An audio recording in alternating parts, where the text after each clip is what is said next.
Selamat siang trader Indonesia dimanapun berada. Selamat menjalankan hari libur yang sangat luar biasa ini. Kembali lagi bersama saya Maurits di acara analisa trading mingguan. Pada hari ini saya akan membawakan sedikit analisa yang akan melandasi trader semuanya dalam bertrading selama minggu yang akan datang, minggu depan ya. Kita akan membahas sedikit informasi-informasi yang ada, mereview minggu yang terjadi pada minggu kemarin, serta kita akan mencoba untuk memprediksikan apa yang akan terjadi untuk minggu depan. Dari semua aspek, baik itu secara fundamental, teknikal, sentimen, saya akan mencoba membawakan itu buat para trader semuanya.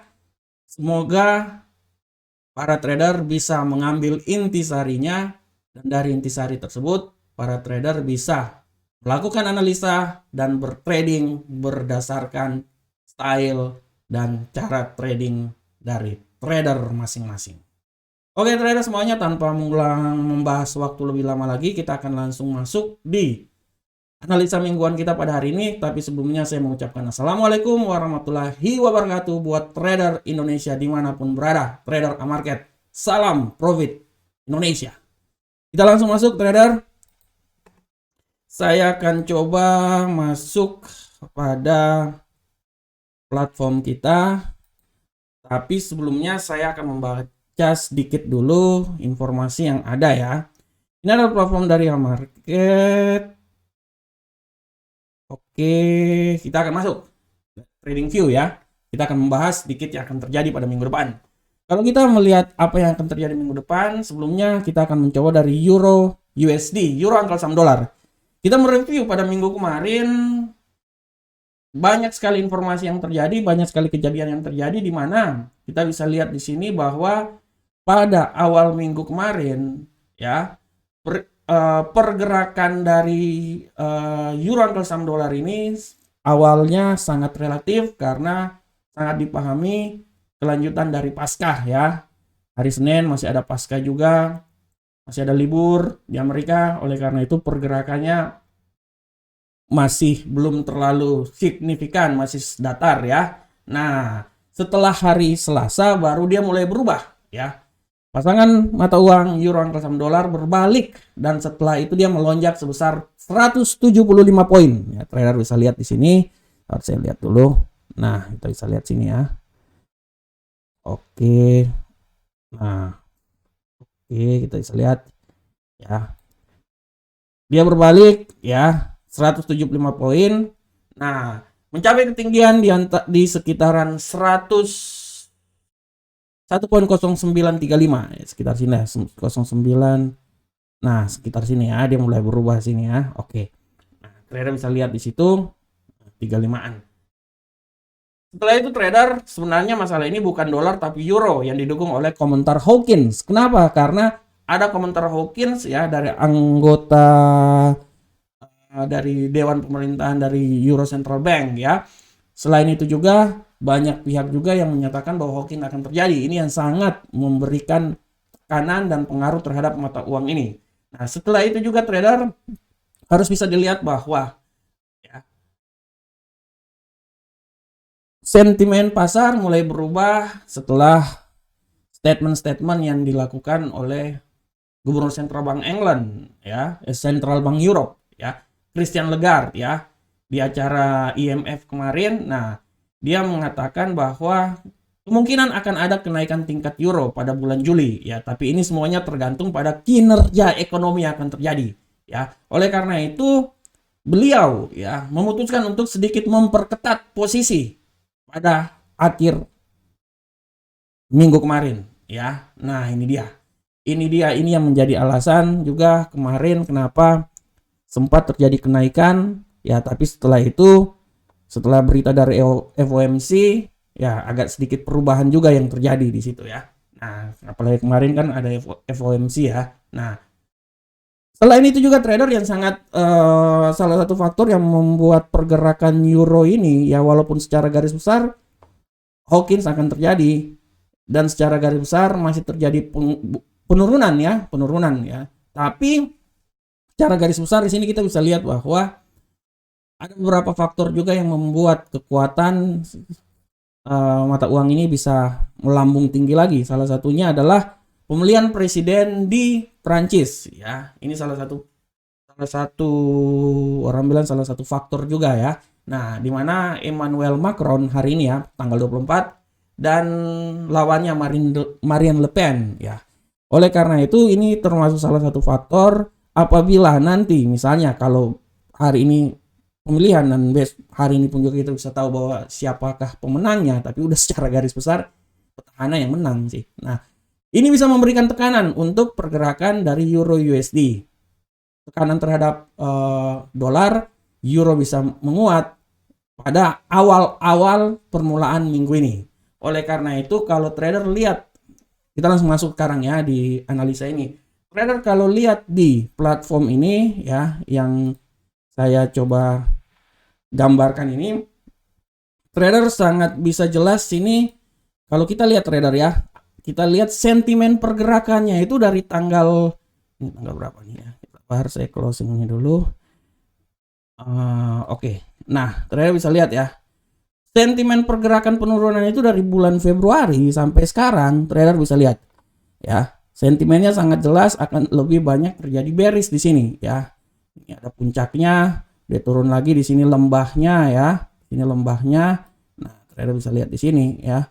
Nah, trader bisa lihat di sini ya, terjadi penguatan sedikit, dia turun lagi di sini ya. Nah, kalau aku sih taruhnya di sini. Oke.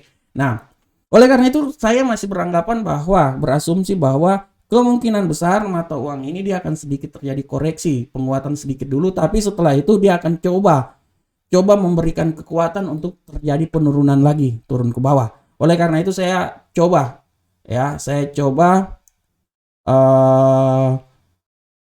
memprediksikan bahwa awal permulaan mungkin dia akan mencoba naik sampai ke 1.09600 ya. Setelah itu dia akan terjadi penurunan dan saya memprediksikan bahwa dia akan mencoba sampai ke 1.06500. Ini adalah prediksi dari Euro Uncle Sam Dollar ya. Nah, untuk minggu ini ya. Nah, oleh karena itu trader bisa lihat prediksi yang saya bawa, tapi tetap trader harus lihat juga bahwa apapun prediksi yang saya bawa ini, trader harus tetap memprediksikan kembali ya. Trader harus tetap memprediksikan kembali sesuai dengan style trading masing-masing ya. Secara garis besar saya masih memprediksikan bahwa dia akan terjadi sedikit penguatan di awal minggu dan setelah itu dia akan mencoba untuk turun. Karena kalau kita lihat dari kalender ekonomi, sangat jelas untuk minggu depan, besok Euro akan terpengaruh di indeks iklim usaha Jerman ya, pada pukul 15.00 waktu Indonesia bagian Barat. Dari sini saya bisa melihat bahwa akan sedikit terjadi penguatan sini. Tapi setelah itu trader bisa lihat bahwa banyak sekali berita ekonomi yang mempengaruhi dolar Amerika. Hari Selasa, hari Rabu, ya, hari Kamis, ya. Nah, ya, hari Selasa, hari Rabu, hari Kamis. Nanti hari Jumat ada yang mempengaruhi euro, ya. Tapi prinsipnya saya bisa menganalisa bahwa prinsipnya mungkin awal minggu, ya, kemungkinan besar akan terjadi sedikit penguatan. Setelah itu dia akan terjadi penurunan bearish di mata uang ini. Ya, oleh karena itu trader bisa menganalisa lagi. Jadikanlah analisa saya ini sebagai acuan dalam trading dari para trader masing-masing. Ya, oke. Selanjutnya kita akan coba bahas lagi tentang pound sterling, Uncle Sam Dollar, pound sterling GBP. Nah, kalau kita lihat pergerakan dari pound sterling, kita bisa lihat di sini bahwa minggu kemarin ya. Kita bisa lihat bahwa minggu kemarin pergerakan pound sterling ini sangat bervariasi. Apalagi news yang terjadi pada hari Jumat kemarin membuat mata uang ini dia jatuh sampai ke poin 1.28302. Ya. Memang secara garis besar dia terjadi bearish, tapi berita fundamental kemarin membuat mata uang ini benar-benar jatuh sampai ke level 28311 atau 28, tadi saya bilang 283, sekitaran 28 ya. Nah, ini dia. Nah, oleh karena itu saya tetap, kalau trader lihat di sini ya, arah pergerakannya kalau kita lihat di sini trader, nih, sentimennya ini trader bisa lihat sentimen pergerakannya ini masih tetap bearish ya. Ini pun juga. Kita lihat aja polanya ya. Kita lihat polanya. Dia naik, dia turun, naik. Nah, ini sampai sini dia nggak tembus, dia turun. Nah, oke, sampai sini ya, dia turun. Nah, oleh karena itu saya masih berasumsi bahwa untuk minggu depan per awal minggu, apalagi kita lihat di sini ya, RSI dia udah sampai ke level 30. Saya masih bisa berasumsi bahwa minggu depan ini permulaan minggu dia akan sedikit naik trader. Dia akan koreksi naik sedikit, setelah itu dia akan mencoba turun kembali.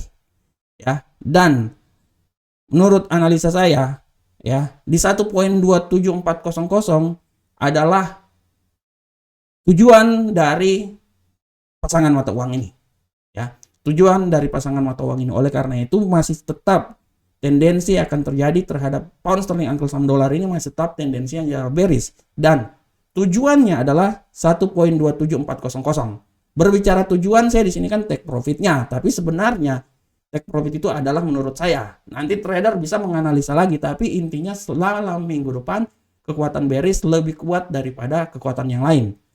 Untuk awal dia mungkin akan terjadi sedikit koreksi, naik sedikit, tapi setelah itu dia akan turun. Trader sebenarnya bisa lihat aja nih pola pergerakannya.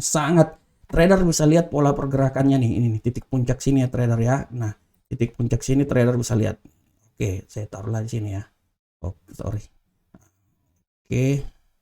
Nah, trader lihat titik puncaknya. Nah, trader tarik titik puncaknya ini, kita udah bisa tahu arah sebenarnya nih, arah pergerakannya itu sampai di mana trader.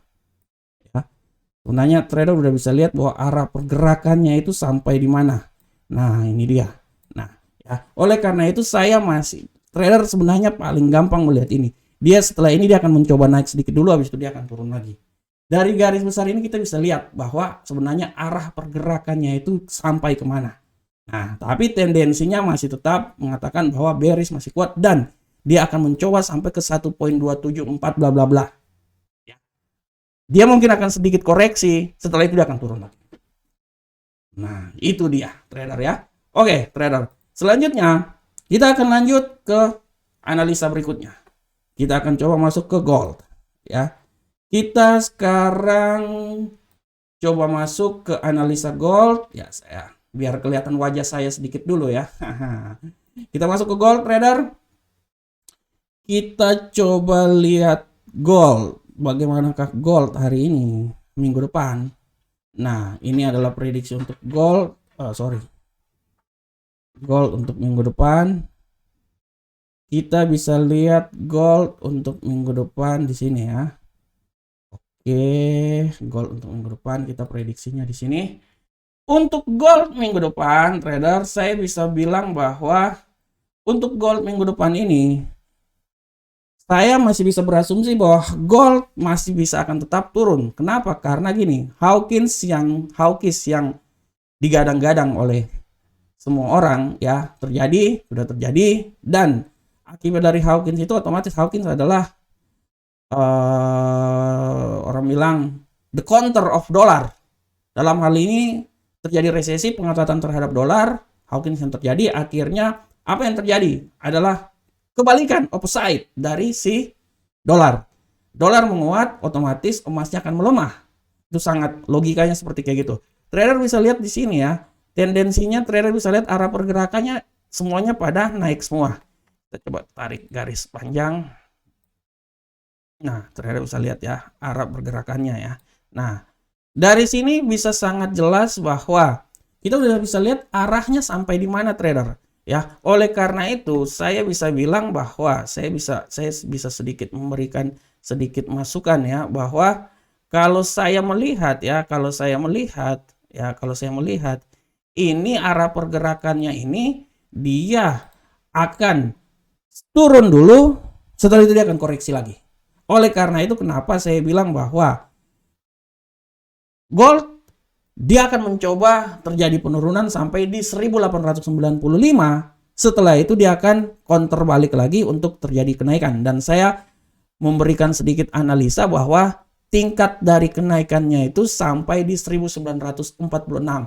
Itu menurut saya ya yang paling bisa tertinggi yang bisa dicapai pada minggu ini. Tapi prinsipnya dia akan mencoba sedikit terjadi penurunan, akan bearish ya sampai ke 1895 dan setelah itu dia akan mengumpulkan tenaga untuk naik lagi. Oleh karena itu untuk gold mau sampai ke 2000 di sini menurut saya itu itu udah terlalu jauh itu menurut saya. Ini ya 2000 sini ya. Nah, itu menurut saya itu udah terlalu jauh sekali 2000 lebih ya kalau menurut saya. Kalau menurut saya ini udah sangat jauh ini kalau menurut saya trader ya. Nah, oleh karena itu menurut analisa saya kalaupun gold itu mau sampai di sini lagi itu udah wow banget ya. Menurut saya gold itu dia masih bermain-main dan dia masih turun di menembus 1895 dan setelah itu dia akan koreksi ya. Itu adalah analisa dari gold ya. Selanjutnya trader kita coba masuk ke Brent. Nah, minyak. Nah, prinsipnya Brent ini dia tidak terlalu beda jauh dengan gold ya. Tidak terlalu beda jauh dengan gold di mana? Dia juga masih seperti kita lihat ya. Dia masih terjadi penurunan dalam minggu ini ya. Dia masih akan terjadi penurunan minggu ini karena kalau dilihat juga situasi di Eropa perang udah pada titik di mana udah terjadi peperangan lebih besar-besar lagi ya. Ya, walaupun memang ada embargo yang dilakukan Amerika terhadap Rusia, tapi prinsipnya perang di Eropa sudah masuk dalam fase yang tidak terlalu berbahaya dan tidak terlalu benar-benar seperti awal-awal ya, di mana minyak bisa sampai tinggi banget ya. Nah, minyak bisa sampai di atas. Nah, minyak bisa sampai di level 130 ya.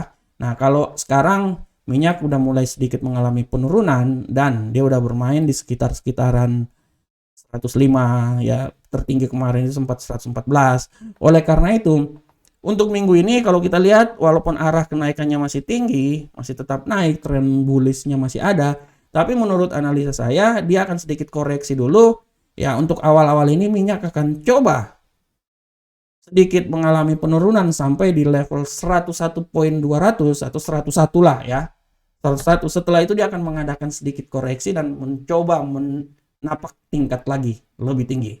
Oleh karena itu saya berasumsi bahwa minyak pada minggu ini awal-awal dia akan mencoba untuk turun dulu sampai 101. Setelah itu dia akan mencoba sampai ke 110 per 1 bar. Itu adalah minyak ya. Itu adalah minyak. Oleh karena itu trader dimohon untuk tetap beranalisa lagi dan dari sini sebenarnya trader bisa lihat arah pergerakannya. Sebenarnya trader paling gampang. Trader udah bisa lihat aja nih. Kalaupun memang dia akan turun, menurut analisa saya kalaupun dia akan turun ya, itu paling terendah itu dia berada di titik sini nih. Nih paling terendah. Kalaupun dia akan turun ya. Titik berapa nih? Nah, 98 kalau menurut saya ya. Nah, tapi kalau menurut saya kalaupun dia turun dia akan sampai 98. Nah, tapi dia akan mencoba tembus 104 dulu. Ya, trader bisa lihat nih, ini kan 104 dulu. Setelah itu dia akan naik ke atas. Ya. Tapi kalau memang sampai 104 dan dia masih turun terus, ya. Menurut saya itu 101 atau 98 ini adalah nilai yang paling nominal, paling terendah. Setelah itu dia akan coba merangkak naik lagi ke atas, ya. Dia akan coba untuk merangkak dan akan coba naik lagi ke atas. Nah, itu dia ya trader ya. Nah, oke. Selanjutnya kita akan coba masuk ke analisa berikutnya. Ini yang saya paling senang nih. Analisa berikutnya itu adalah Bitcoin. Bagaimanakah pergerakan dari Bitcoin trader semuanya? Nah, ini dia. Trader semuanya ya. Saya besarin dulu. Nah, oke, trader bisa lihat. Bitcoin semakin hari tendensinya akan terjadi dia semakin turun ya. Apakah dia bisa sampai ke level terendah 37.000? Nah, kita akan lihat ya. Tapi menurut analisa saya kemarin setelah dia turun ya, dia turun sampai ke level berapa nih? Sekarang di 39 ya. Menurut analisa saya trader, menurut analisa saya, Bitcoin ini saya kasih analisa adalah dari level paling terendah itu 37 sampai 42. Kalau dia bisa tembus 42, dia bisa naik terus ke atas. Nah, oleh karena itu, menurut analisa saya, sekarang Bitcoin itu berada di poin 39.687. Menurut analisa saya, dia akan coba naik sampai ke level sini. Berapa nih? Oke. Nah, 40-an ya. Nah, dia akan coba naik ke 40. Setelah dia naik 40, apakah dia bisa menembus lagi ke atas? Kalau dia bisa menembus ke atas, dia akan naik sampai ke 42. Tapi kalau tidak, menurut analisa saya, dia akan coba turun ke bawah. Kalau tidak, dia akan coba untuk turun ke bawah. Ya, oleh karena itu ya trader ya. Oleh karena itu, saya masih tetap berasumsi bahwa Bitcoin ini untuk awal-awal minggu dia akan coba menembus naik dulu sampai ke 42 ya. Tapi level yang paling pertama harus dicapai itu 40. Kalau dia bisa menembus level 40, dia akan coba sampai 42. Tapi kalau tidak, dia akan turun terus. Jadi akan bermain di sekitar 38 ya, sampai 40. Sekitar itu aja ya. Nah, tapi kalau saya masih berasumsi memang dia masih tetap naik, tapi untuk menembus level 42 ke atas itu menurut saya udah sangat sulit. Udah sangat sulit ya. Tapi kita akan lihat bagaimana pergerakan ke depan seperti kayak gimana, karena tendensinya masih tetap terjadi bearish ya. Bearish masih tetap terjadi bearish. Masih kuat tendensi bearish yang akan terjadi di Bitcoin ya. Oke, trader. Nah, trader semuanya. Kita udah selesai di prediksi mingguan untuk bisa trading di market ya. Saya berharap semoga bisa menjadi landasan buat trader semuanya. Tapi sebelumnya saya akan sedikit kasih masukan dulu buat trader semuanya, bahwa trader kalau ada waktu dan kesempatan, trader jangan lupa juga masuk ya, bergabung dengan kami Amarket ya. Trader bisa mendaftar di Amarket. Kita punya 4 akun yang sangat luar biasa dengan minimal deposit $10. Bisa merasakan sensasi trading bersama kami. Selain itu juga trader, di bulan suci Ramadan ini kita mengadakan kontes trading account demo ya.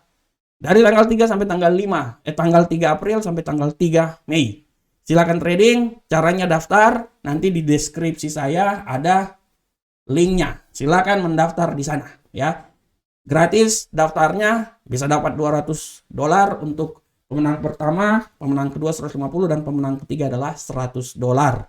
Ya, jangan sungkan-sungkan untuk mencoba bersama kami. Oke, trader semuanya. Ya, demikianlah ya trader ya. Demikianlah analisa mingguan kita pada hari ini. Saya berharap semoga analisa yang sangat luar biasa ini bisa bermanfaat untuk trader semuanya. Tetap beraktivitas.